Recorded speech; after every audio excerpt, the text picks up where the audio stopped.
Cancer healer centre a new beginning. పేదలకు న్యాయం పేరుతో చాలా రాష్ట్రాలు రేషన్ కార్డులను అనర్హులకు ఇస్తున్నాయని సుప్రీంకోర్టు తీవ్ర ఆగ్రహం వ్యక్తం చేసింది. అనర్హుల దగ్గర ఉన్న రేషన్ కార్డులను రద్దు చేయాలని ఆదేశించింది. మరోవైపు ఉచితాల పేరుతో ఒక్కో రాష్ట్రంలో ఒక్కో పథకం పేరుతో పేదలకు అన్యాయం జరుగుతోందన్నారు ఉపరాష్ట్రపతి Jagdeep Dhankhar.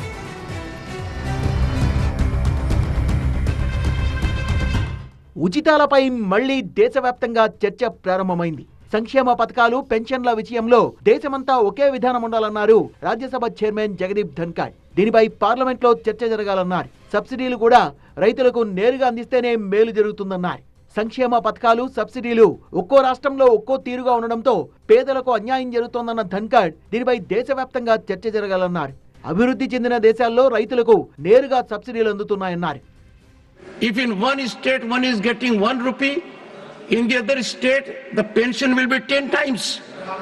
And therefore, since these are the issues where legislation can deal with the issue, and the second aspect is, and the second aspect which we can club is subsidies. Subsidies,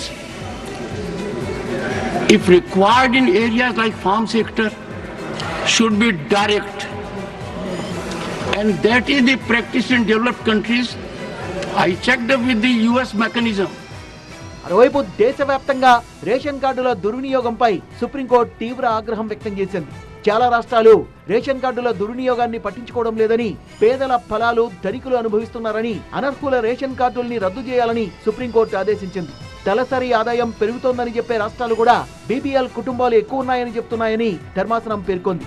పేదలకు న్యాయం చేస్తున్నామని చెప్పుకునేందుకే రాష్ట్రాలు రేషన్ కార్డుల లెక్కల్ని చెప్తున్నాయని, వాస్తవానికి మాత్రం పేదలకు ration ఫలాలు అందడం లేదని సుప్రీం ధర్మాసనం వ్యాఖ్యానించింది.